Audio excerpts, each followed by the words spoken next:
Bonjour à tous. Moi, je m'appelle Gwenolé Lervol et je suis maître de conférence à l'Université de Bretagne occidentale, à la Faculté des sciences du sport et de l'éducation, la FSSE. Et donc, je vais vous présenter une formation, une licence qui s'appelle le parcours préparatoire au professorat des écoles. Alors, tout d'abord, cette licence, elle prépare au professorat des écoles, mais un professorat des écoles assez spécifique, puisqu'il s'agit du professorat des écoles bilingues pour intervenir en école bilingue, à l'école primaire, en français breton. Donc cette licence, elle s'adresse à toutes et tous, aussi bien des lycéens et des lycéennes qui parleraient déjà breton, mais la majorité de notre public, ce sont des débutants ou des grands débutants en breton. On accepte également des étudiants ou des étudiantes qui seraient en réorientation. Donc cette licence, elle est basée sur trois volets.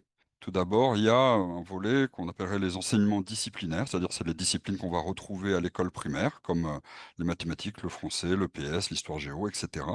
Ça, c'est un volet qui est enseigné au lycée de l'Iroise à Brest.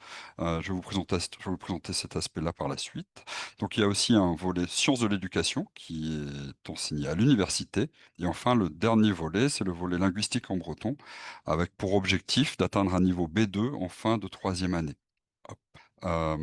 Tac, là, je me suis trompé, c'est dans ce sens-là. Oui, alors, je vous parlais d'un volet lycée et d'un volet université, pour voir que les parcours préparatoires au professorat des écoles, ils s'articulent autour d'une universitarisation progressive.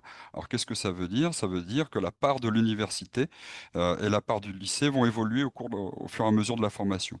En première année, 25% des enseignements sont dispensés à l'université et 75% tournent autour des disciplinaires, donc le maths, français, etc., dont je vous parlais tout à l'heure, au lycée. En deuxième année, la part du lycée et la part de l'université sont à parts égales, c'est moitié-moitié, 50% au lycée et 50% à l'université. Et en troisième année, c'est l'inverse, c'est la part de l'université qui va être plus importante, et donc il y aura 75% des enseignements à l'université et 25% au lycée. Donc ça permet un accompagnement progressif des anciens lycéens, qui sont des nouveaux étudiants, avec une part du lycée qui va en diminuant et une part de l'université qui va en progressant. Alors, hop, voilà. Là, vous avez un exemple, par exemple, du volet lycée en première année. Donc, vous voyez, on retrouve le lundi matin, histoire-géographie, puis philosophie morale et politique. Ensuite, on a de l'anglais, des mathématiques, des arts plastiques. Donc, on retrouve l'ensemble des matières, comme je vous disais, qui sont présentes à l'école primaire et qui sont aussi les matières qui seront au CRPE, c'est-à-dire le concours de recrutement des professeurs des écoles, qui est en fin de troisième année avec donc un concours qui tourne autour de ce volet disciplinaire notamment. Ici, c'est l'emploi du temps sur le volet universitaire. Donc, vous voyez, vous avez les plages grisées qui correspondent aux plages de lycée, mais vous avez les plages qui sont en couleur ou en blanc qui correspondent aux cours qui sont dispensés sur le volet université. Si vous voyez le mardi après-midi, par exemple, vous avez des cours de breton en alternance avec pour un groupe, c'est par demi-groupe, et l'autre groupe est un enseignement qui s'appelle enseigner et éduquer en milieu scolaire. Si on prend le mercredi matin, on a une partie des étudiants qui ont un cours qui s'appelle animer et former hors espace scolaire, puis prendre en compte la dimension créative dans les apprentissages. Donc vous voyez que vous avez des enseignements de lycée le mardi matin, le mercredi après-midi, une partie le mercredi matin, pardon, une partie du mercredi après-midi et le jeudi matin.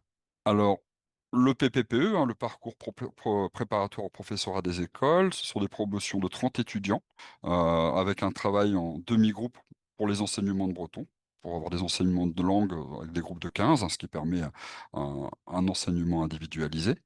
Et ce sont également des stages en école. L'objectif, c'est de préparer le concours de recrutement de professeurs des écoles qui a lieu en fin de licence, en L3, en troisième année. C'est également de permettre une entrée progressive dans le métier de professeur des écoles avec des stages d'observation. Il y a 2 semaines de stage, pardon, 3 semaines de stage d'observation en classe de primaire en première année. Et il y a plus de 20 demi-journées, tous les vendredis après-midi, entre les vacances de Toussaint et les vacances de Pâques, en deuxième année et en troisième année, ce qui permet de faire des allers-retours entre les enseignements de la licence et un stage vraiment en pratique accompagnée avec des tuteurs de classe, des enseignants qui sont en classe avec vous pour vous permettre de progresser dans la prise en main petit à petit d'une classe de primaire. Ce parcours PPPE, il permet aussi de valider une licence mention sens de l'éducation. Vous verrez que par la suite, ça a une incidence sur ce qu'on peut faire après cette licence. Et il permet aussi, l'objectif, c'est d'atteindre un niveau B2 en breton à la fin de la licence. Alors, au niveau des compétences acquises, on est sur des compétences généralistes, hein, qui correspondent à l'enseignement primaire, donc aussi bien en mathématiques, français, histoire géo, anglais, etc. On est également sur un socle de connaissances et de compétences qui sera commun à l'ensemble des métiers de l'éducation. Certains de nos étudiants choisissent d'aller vers la formation pour adultes, par exemple, en fin de licence, ou vers l'éducation populaire, ou vers l'accueil des publics spécifiques. Et donc les compétences acquises, c'est bien évidemment un niveau linguistique en breton permettant d'enseigner en classe bilingue. Je continue. Hop. Au niveau de la poursuite d'études, qu'est-ce qui est possible de faire après une licence de parcours préparatoire au professorat des écoles? Eh bien, la voie pour devenir enseignant, la voie classique, hein, parce que c'est un parcours préparatoire pour devenir professeur à des écoles, ce sera d'aller en master métier de l'éducation et de l'enseignement bilingue, ou pour ceux qui choisiront de ne pas continuer avec le breton, ce sera un master métier de l'enseignement monolingue, donc ils sont dispensés pour les deux à l'INSPE de Bretagne. Vous avez également la possibilité, après une licence PPPE, de partir en master sciences de l'éducation pour aller vers des métiers, par exemple, de la formation pour adultes ou des publics spécifiques. Donc les métiers, c'est le professorat des écoles bilingues, professeur des écoles monolingues ou les métiers de la formation. Alors les plus de cette formation. Donc, il y a ce que je vous ai montré tout à l'heure, hein, le fait que la part de l'université soit croissante progressivement durant la licence, ce qui peut être sécurisant pour des lycéens qui auraient l'université pourrait peut-être faire un peu peur. Donc 25% d'université en première année, 50% en deuxième année, 75% en troisième année. C'est une formation qui est particulièrement importante parce qu'elle correspond à une forte demande en enseignants bilingues.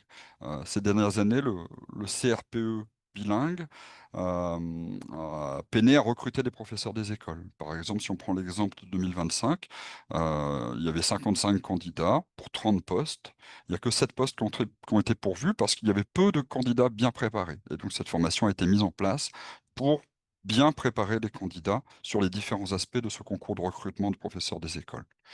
Un autre plus, c'est que l'enseignement bilingue, c'est un enseignement innovant. Enseigner dans une langue première et dans une langue seconde, ben, c'est spécialement enthousiasmant dans son métier d'enseignant. C'est une formation qui est adaptée aux débutants en breton. C'est à peu près 90% de nos étudiants en première année n'ont jamais fait de breton avant d'intégrer cette formation. Donc elle est vraiment adaptée, la progression est faite pour les grands débutants. Notre avantage, c'est les stages, hein, dont je vous ai déjà parlé tout au long de la licence, et qui donnent vraiment un sens aux enseignements. Et enfin, la possibilité pour les étudiants qui souhaiteraient se réorienter en cours de formation, il y a la possibilité d'aller vers une licence de sciences de l'éducation qui, elle, sera plus généraliste, qui sera moins orientée professorat des écoles, mais qui sera plus orientée vers les autres métiers qui sont liés aux sciences de l'éducation. Voilà pour la présentation. OK. Merci beaucoup monsieur pour votre, présentation. Si vous le voulez bien, maintenant, c'est monsieur Bertrand Ballen qui va vous présenter la licence professorat des écoles. Alors, bonjour à toutes et tous. Donc moi, je vous présente la nouvelle licence professeur des écoles, puisque la première promotion d'étudiants qui intégrera cette licence sera la promotion de la rentrée 2026, septembre 2026. Donc c'est une licence qui prépare des étudiants à devenir professeurs des écoles. Donc, à qui elle s'adresse? Elle s'adresse à des élèves de terminale qui veulent devenir professeurs des écoles. Donc, même si voilà, le projet peut bien évidemment évoluer, mais voilà, la cible, c'est plutôt des élèves de terminale qui souhaitent devenir professeurs des écoles. Il n'y a pas de spécialité à privilégier. L'idée, c'est de pouvoir ouvrir cette licence pour des lycéens de toute spécialité. Par contre, ce qu'on recommande, c'est plutôt d'être lycéen ou lycéenne dans un bac général ou technologique. On ne ferme pas la porte au lycée professionnel, mais vu la particularité des études dans cette licence, on estime qu'il est préférable de venir d'un bac général ou technologique. Euh, donc, dès la première année, différentes matières seront travaillées. Donc, alors il y a évidemment les disciplines qui seront à enseigner à l'école primaire que vous connaissez, que certains ont poursuivi même jusqu'en terminale. Donc, on a du français, on a des mathématiques, de l'histoire-géographie, des sciences, de l'art, des arts, des langues vivantes étrangères. Voilà, on a toutes ces disciplines qu'il s'agira d'enseigner à des élèves de maternelle ou d'école primaire. Donc, c'est pas tout à fait ce qui se passe quand même en collège et en lycée. Donc, l'idée, ce sera de continuer à consolider son niveau dans ces disciplines et puis aussi commencer à envisager la façon dont on peut transmettre ces savoirs. C'est pas la même chose de savoir faire une addition que de savoir enseigner une addition, par exemple. Donc, ce sera l'objet de cette licence. Et puis des nouvelles disciplines, de la psychologie du développement, de la sociologie de l'éducation, par exemple, de l'histoire du système éducatif ou de la philosophie de l'éducation. Ce seront des nouvelles disciplines que les étudiants de licence professeurs des écoles vont découvrir. Et puis, vous aurez aussi assez souvent des projets à concevoir en équipe et puis aussi pouvoir analyser ce qui se passe en classe à partir de vidéos ou à partir de stages que vous allez suivre dans l'année. Donc ça, c'est une présentation à gros traits de cette licence. Comme je vous le disais, ce sera la première année, donc on n'a pas encore d'emploi du temps réel à vous présenter. Mais en se projetant dans cette licence, on a imaginé qu'on aurait ces enseignements voilà, des mathématiques, du français, à la fois en renforcement disciplinaire et puis aussi des bases pour enseigner. Même chose pour l'histoire-géographie, les arts, les sciences et les langues vivantes. Et puis, ce que j'évoquais aussi tout à l'heure, l'initiation à la recherche, travailler sur la démarche de projet ou de l'analyse de pratiques de classe. Donc, l'objectif de se préparer à devenir professeur des écoles. Et puis aussi, dans cette vie d'étudiant, il s'agira vous verrez que vous aurez du temps pour du travail personnel. On estime qu'une semaine de cours dans cette licence, c'est à peu près 25 heures de cours.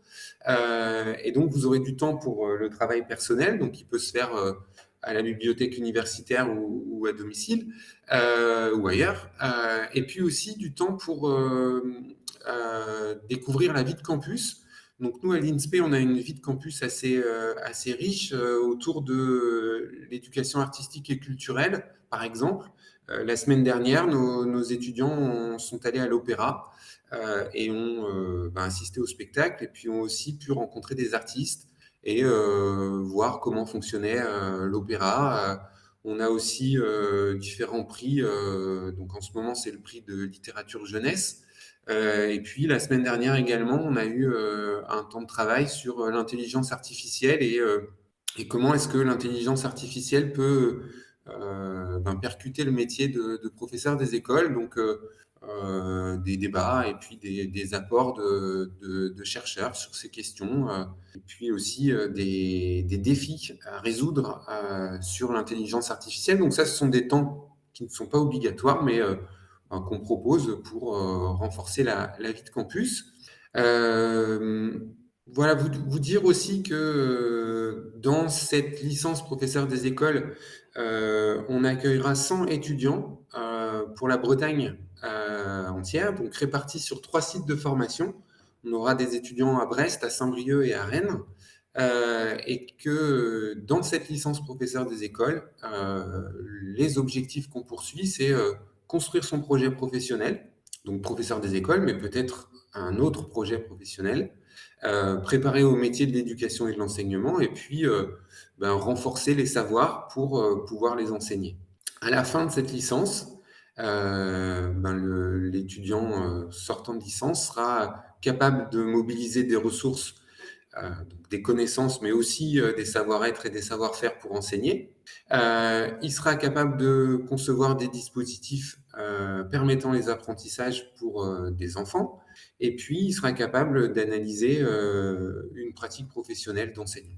Euh, Quand on termine la licence professeur des écoles, on peut poursuivre ses études dans un master métier de l'éducation et de l'enseignement. On peut poursuivre ses études dans un master de recherche en éducation. Pour devenir professeur des écoles, il faudra réussir le concours de recrutement qui a lieu à la fin de la licence. Et un avantage de cette licence professeur des écoles, c'est que à la fin, pendant cette licence, on peut, si on, si on a une bonne réussite en licence, on peut être dispensé des épreuves écrites du concours et donc ne passer que les épreuves orales du concours de recrutement de professeurs des écoles pour devenir professeur des écoles. Autre avantage de cette licence professeur des écoles, c'est la possibilité d'avoir des stages d'observation et de pratique. Au total, sur les 3 années, on a 10 semaines de stage. Donc ces semaines de stage, au moins 7 d'entre elles auront lieu dans une école maternelle ou dans une école primaire. Et puis on propose aussi aux étudiants d'aller faire un stage à l'étranger ou de faire un stage dans une association ou dans une structure éducative qui n'est pas une école, donc par exemple un établissement pénitentiaire ou une clinique, un hôpital pour enfants ou une association qui accompagne des élèves déficients visuels ou déficients auditifs. Voilà, je ne vais pas faire la liste, mais voilà ce qu'il est possible de faire. Donc c'est une formation qui est centrée sur des démarches actives, donc de la pédagogie de projet, des ateliers de recherche, des enquêtes. On travaillera beaucoup aussi en coopération. Et puis, ce qui est aussi intéressant dans cette formation, c'est que les formatrices et formateurs qui interviennent sont des enseignants-chercheurs, sont des enseignants de collège ou de lycée spécialisés dans une discipline et sont aussi des professeurs des écoles qui sont maîtres formateurs et qui ont la pratique de l'école primaire ou de l'école maternelle. Toutes les semaines, ils sont devant des élèves. Et puis, on rencontre aussi des professionnels de l'éducation nationale qui sont spécialisés. Donc, par exemple, dans l'accueil de mineurs qui ne parlent pas le français ou dans l'accueil d'élèves en situation de handicap ou accompagner des projets d'Erasmus+, par exemple. Voilà, on a des différents professionnels qui viennent à votre rencontre dans cette licence professeur des écoles. Et voilà pour cette présentation. Merci beaucoup, monsieur.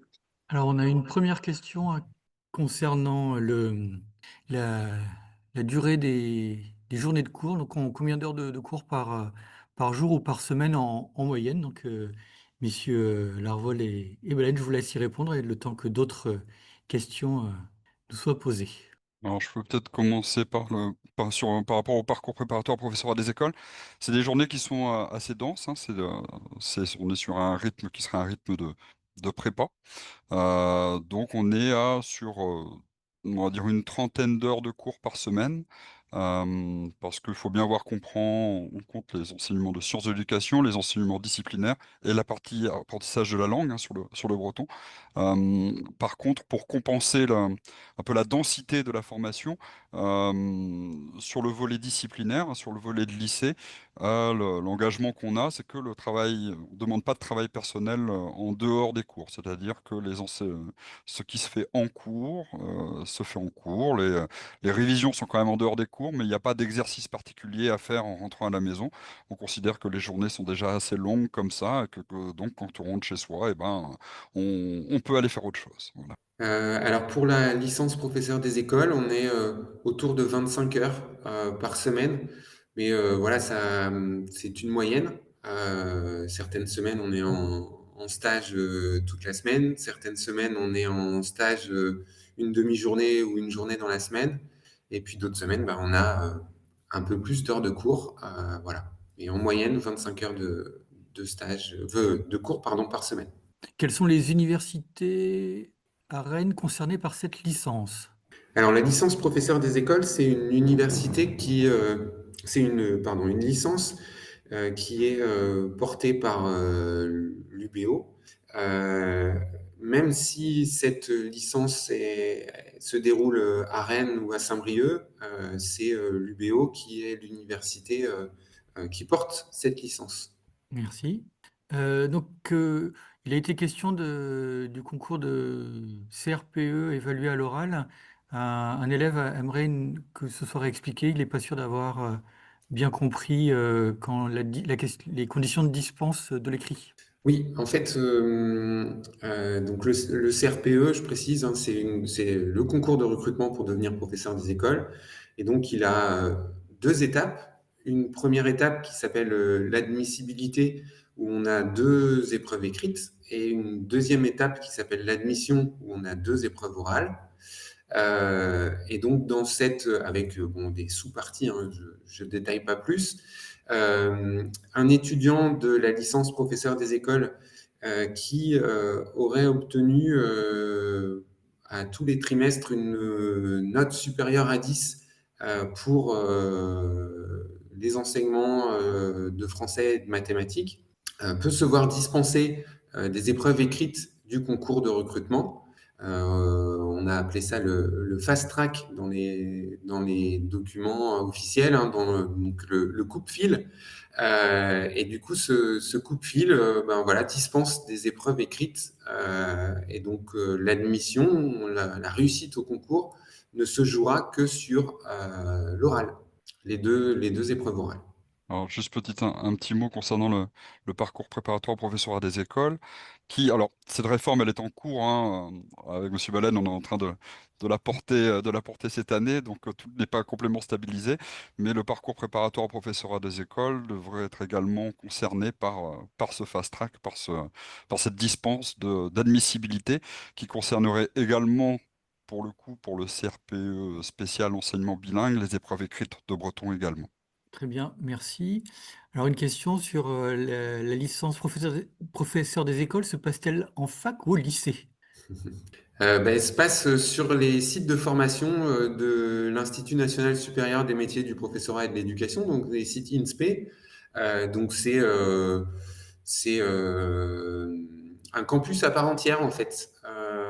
Donc à Brest, il est juste à côté de l'UBO. À Saint-Brieuc, c'est dans un petit campus où il doit y avoir 200 étudiants, 200, un peu plus de 200 étudiants. Et puis à Rennes, c'est l'ancienne école normale de Rennes, donc c'est un campus un peu plus grand. Il doit y avoir 1200 étudiants. Donc c'est ni un lycée, ni un gros campus, ni une grosse université. C'est voilà un petit campus universitaire. D'accord. Alors, qu'est-ce que la démarche de projet dont vous parliez tout à l'heure? Prenons un exemple. On pourrait imaginer, voilà, c'est ce que nos étudiants de master sont en train de concevoir, mais on propose à nos étudiants de concevoir un projet autour de l'organisation d'un voyage scolaire. Et donc l'idée, c'est de mêler différents enseignements pour développer des compétences professionnelles. Donc, organiser un voyage scolaire, c'est pas seulement partir en Espagne, par exemple, c'est aussi en classe anticiper la création l'organisation de ce séjour, et puis de faire répondre ce qui se passe en classe et ce qui se passera pendant le voyage. Donc ça, c'est un exemple de projet. On pourrait imaginer plein d'autres choses, mais voilà, on pourra peut-être détailler un peu plus aux journées portes ouvertes pour ceux qui le souhaitent. Mais un projet, c'est un projet pédagogique qui va permettre de construire des apprentissages un peu d'une autre façon qu'une méthode plus classique. C'est peut-être comme ça qu'on pourrait le définir. Et Très bien. si je peux me permettre, alors, je vous ai dit qu'en première année, ce sont des stages d'observation en classe qu'il y avait bon, j'imagine pour les deux formations, hein. En deuxième et en troisième année, on est sur des stages de pratique accompagnée, c'est-à-dire que les étudiants sont amenés à mettre en œuvre dans les classes, les contenus qu'ils ont pu voir dans la formation au lycée ou à l'université. Et donc là aussi, on est dans la pédagogie de projet, dans le sens où on passe d'aspects théoriques qui sont venus qui sont venus sur la formation universitaire à des aspects pratiques qui sont directement la mise en pratique en classe avec des vrais élèves devant vous mais bien sûr des enseignants avec vous également pour vous sécuriser. Donc on est vraiment, je pense, d'une manière générale dans la formation des enseignants, dans une pédagogie de projet au sens où l'objectif c'est d'engranger de l'expérience professionnelle pour passer le concours et après pour aller sur le terrain en tant qu'enseignant. Merci. Donc, il y a pas mal d'autres questions que je continue. Avec une licence, nous pouvons enseigner uniquement en primaire et en maternelle? Bertrand, je te laisse répondre peut-être à Oui, cette question. en fait, avec la licence professeur des écoles, on forme au métier pour devenir professeur des écoles. Si on souhaite devenir professeur de collège ou de lycée, il vaut mieux passer par une licence disciplinaire. Donc, si on souhaite, par exemple, devenir professeur de maths, passer par une licence de mathématiques pour passer à la fin de la licence le concours de recrutement pour devenir professeur de mathématiques, donc le CAPES. Et ensuite, pendant 2 années, en M2E, une fois qu'on a réussi le concours, eh ben, on se prépare à enseigner en collège ou en lycée les mathématiques. Et c'est pareil pour toutes les disciplines. Merci. Quelles sont les différences entre les deux filières présentées? Ah, bonne question. Euh, on va dire que enfin, Bertrand, tu me corrigeras hein, si, euh, que la principale différence, c'est ce à quoi on se destine. C'est-à-dire que le PPPE, il se destine vraiment à l'enseignement bilingue. C'est-à-dire que la formation, elle est faite pour ça. Il y a un vrai manque d'enseignants. Donc, pour ceux qui se destineraient à cette licence-là, sachez que vous êtes attendus sur le terrain par la suite.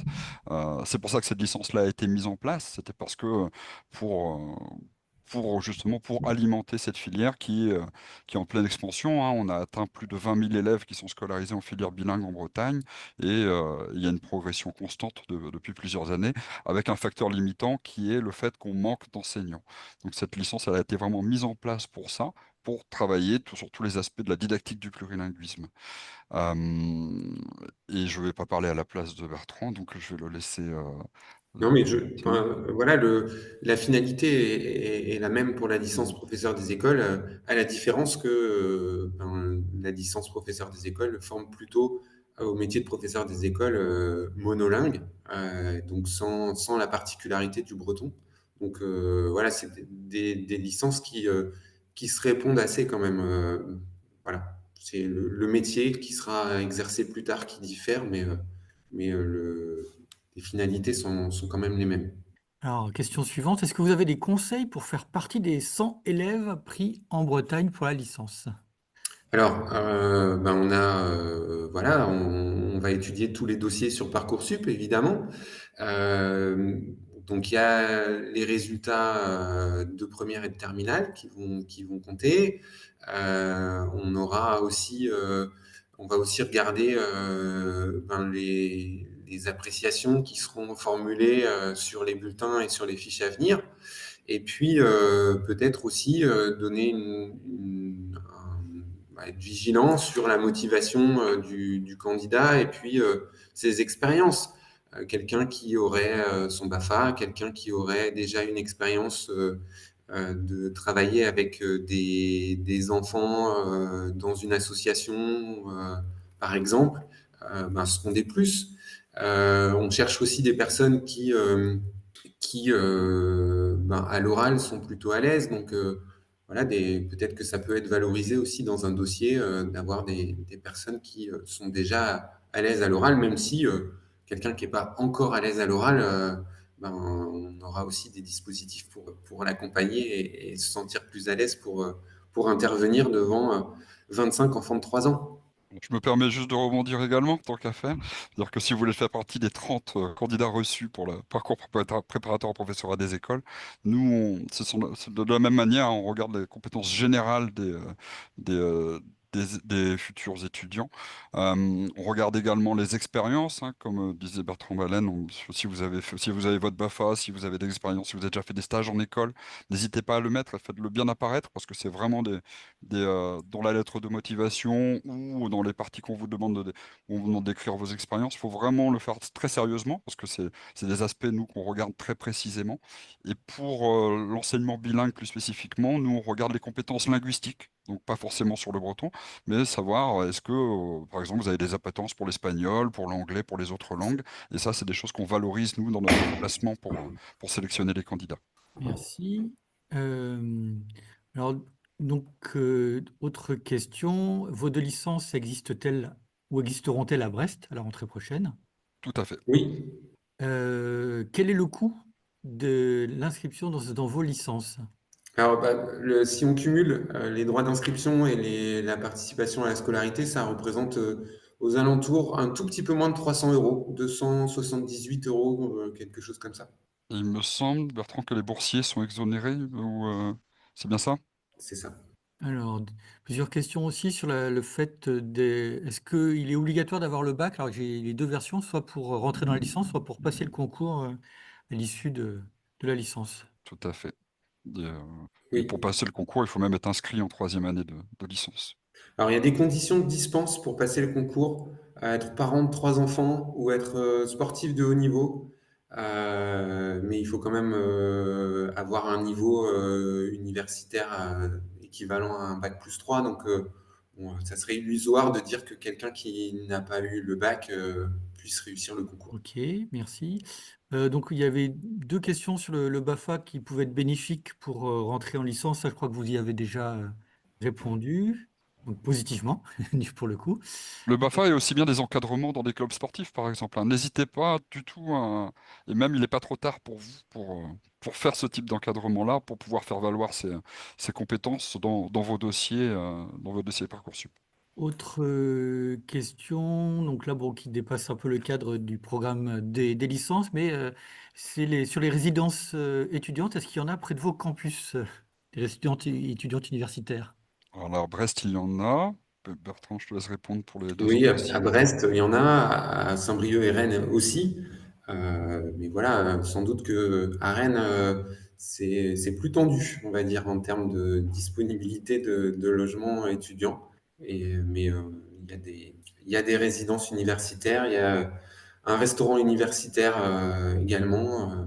Voilà, on a tout un équipement qui permet de recevoir des étudiants. On a aussi des bibliothèques universitaires sur chacun de nos 3 campus. On a un équipement pour les étudiants aussi. D'accord. Une question sur la sélectivité. Donc, bon, pour la future licence, on ne peut pas savoir, mais pour la science de l'éducation et les PPPE, est-ce qu'il y a des statistiques, quelles sont-elles, si vous Alors, voulez sur le présenter? parcours préparatoire professeur à des écoles, on avait l'année dernière, il me semble que c'est quelque chose comme 330 candidats pour 30 places. Et le dernier candidat qui a été retenu devait être à la 120e place. Donc, une place, 30% à peu près, de taux d'accès? Oui, 30%, sachant que si on remonte à la 120e place, c'est-à-dire que certains étudiants qui s'étaient positionnés sur notre licence en ont choisi d'autres. Et donc, il faut.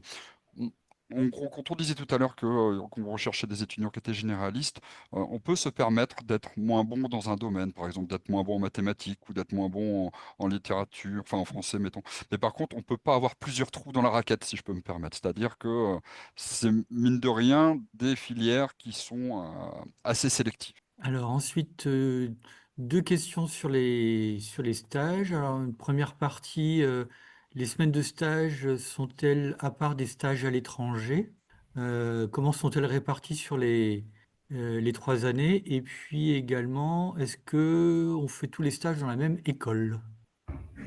Alors, je Bah, préfère. je peux commencer. Vas-y si tu veux. Nous, on a imaginé 3 semaines de stage en première année de licence, 4 semaines, l'équivalent de 4 semaines de stage en deuxième année de licence et 3 semaines de stage en troisième année de licence. Et en fait, on va alterner entre des temps qu'on dit massés. Donc, ça veut dire que les étudiants sont en stage toute la semaine. Et puis des temps filés où l'étudiant sera en stage une demi-journée ou une journée. et ça lui permet de suivre la classe pendant 12 à 15 semaines. Donc on a voilà, différentes modalités de stage. Et le stage à l'étranger, évidemment, est prévu euh, ben, sur cette période dite de stage à l'étranger. Il n'y a pas de cours ou pas d'autres stages pendant ce moment-là. Donc c'est une période de stage à part, quoi, qui permet le suivi de la scolarité normalement. Alors, nous, de notre côté, comme je vous ai un peu précisé tout à l'heure, en première année, il y a 3 semaines de stage d'observation. Donc, il y a 2 semaines qui sont au retour des vacances de Noël.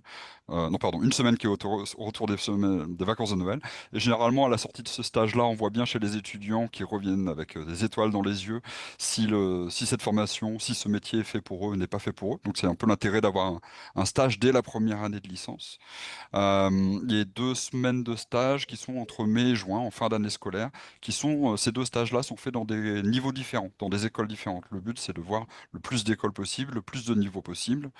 Donc en deuxième année, on a un stage tous les vendredis après-midi, entre les vacances de la Toussaint et les vacances de Pâques, qui permet de faire chaque semaine des allers-retours entre les enseignements que donnent les étudiants en classe et les contenus qu'on voit à l'école. Donc ça, en deuxième année, c'est dans une école que sont faits tous ces... enfin, on reste dans la même école tout au long de l'année. Et en troisième année, c'est également dans une autre école. Donc avec pour objectif de voir différentes écoles, pour voir le fonctionnement de différentes écoles, mais également de voir différents niveaux d'école pour voir aussi bien de la maternelle que de l'élémentaire. C'est pareil, hein, sur la licence professorat des écoles, l'idée, c'est de découvrir tous les cycles de l'école primaire et de l'école maternelle. Alors, il n'est pas prévu de stage à l'étranger sur le PPPE. Il en était prévu, hein. Il y en avait en L3, mais là, avec le concours qui est positionné en milieu de deuxième semestre de L3, ce qu'on voit, c'est que les étudiants, généralement, d'autres chats souhaitaient que de partir en stage à l'étranger. Par contre, ce qu'on a quand même, c'est des étudiants qui choisissent de faire une année Erasmus sur la troisième année et de rentrer au moment du concours. Donc, ils préparent le concours par eux-mêmes, mais ils partent. On a 2 étudiantes qui sont en Norvège, une qui est au Canada cette année, par exemple. Merci beaucoup, messieurs, pour l'ensemble de vos réponses. Je peux déjà vous remercier pour l'ensemble des questions que vous nous avez posées. Remercier aussi nos deux intervenants pour la clarté de vos réponses et puis pour la clarté aussi de vos présentations. Et je ne peux que vous souhaiter une bonne suite de parcours d'orientation et une bonne fin d'année. Merci à vous. Merci, au revoir. Au revoir. Au revoir.